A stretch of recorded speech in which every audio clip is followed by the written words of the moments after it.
could touch you, I'd heal your broken palms. If I could hold you in my arms, I'd call the soft breeze to caress your wearied arms. I'd call the moonbeam to dispel this darkest night. If I could touch you,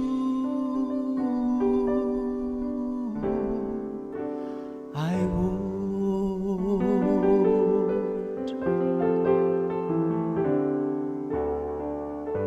If I could hear you, your words of anguish, if you'll just whisper in my ear,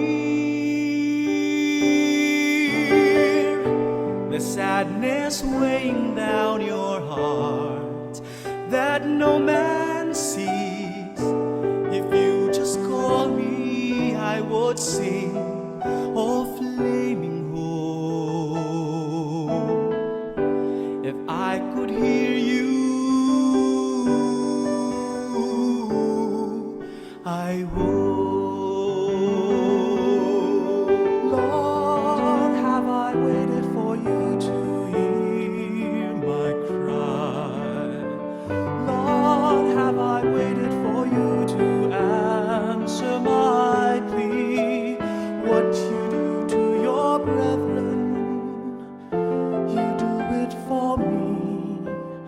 I am in the brokenness and woundedness of man. Lord, have I waited for you to hear my cry? Lord, have I waited for you to answer my plea? What you do to your brethren, you do it for me. I am in the brokenness and woundedness of man. If I could touch you, yes, you can touch me. I'd heal your broken heart. If I could your brethren with my arms, I'd call the soft breeze to caress your weary arms. I'd call the moonbeam to dispel this darkest night. If I could touch you, yes, you can touch me. I would. If I could hear you, yes, you can hear me. Your words of anguish, if you'll just whisper in my ear, the sadness weighing down your heart that no man sees. If you just call me, I would sing, oh baby, my dead heart. If I could touch you, yes, you can touch me. I could hear you, yes, you can hear me.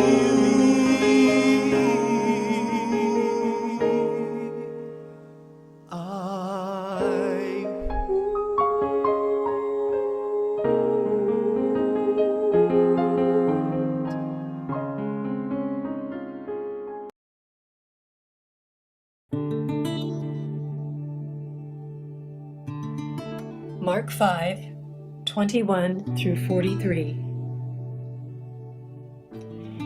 And when Jesus had gone over again in the boat to the other side, a great number of people came to him, and he was by the sea. And one of the rulers of the synagogue, Jairus by name, came and seeing him, went down at his feet and made strong prayers to him, saying, "My little daughter is near to death. It is my prayer that you will come and put your hands on her, so that she may be made well and have life."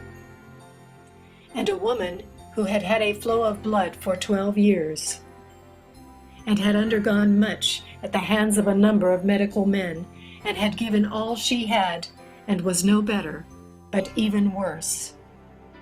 When she had news of the things which Jesus did, went among the people coming after him, and put her hand on his robe. For she said, "If I may only put my hand on his robe, I will be made well." And straightway the fountain of her blood was stopped, and she had a feeling in her body that her disease had gone, and she was well. And straightway Jesus was conscious that power had gone out of him, and turning to the people he said, "Who was touching my robe?" And on his looking round to see her who had done this thing, the woman, shaking with fear, conscious of what had been done to her, came, and falling on her face before him, gave him a true account of everything. And he said to her, "Daughter, your faith has made you well. Go in peace and be free from your disease." And while he was still talking, they came from the ruler of the synagogue's house, saying, "Your daughter is dead. Why are you still troubling the master?" But Jesus, giving no attention to their words, said to the ruler of the synagogue, "Have no fear, only have faith." And he did not let anyone come with him, but Peter and James and John, the brother of James. And they came to the house of the ruler of the synagogue, and he saw people running this way and that, and weeping and crying loudly. And when he had gone in, he said to them, "Why are you making such a noise and weeping? The child is not dead, but sleeping." And they were laughing at him. But he, having sent them all out, took the father of the child and her mother and those who were with him, and went in where the child was. And taking her by the hand, he said to her, "Talitha cumi," which is, "My child, I say to you, get up."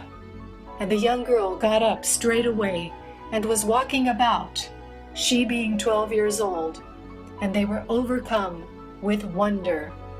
And he gave them special orders that they were not to say anything of this, and he said that some food was to be given to her.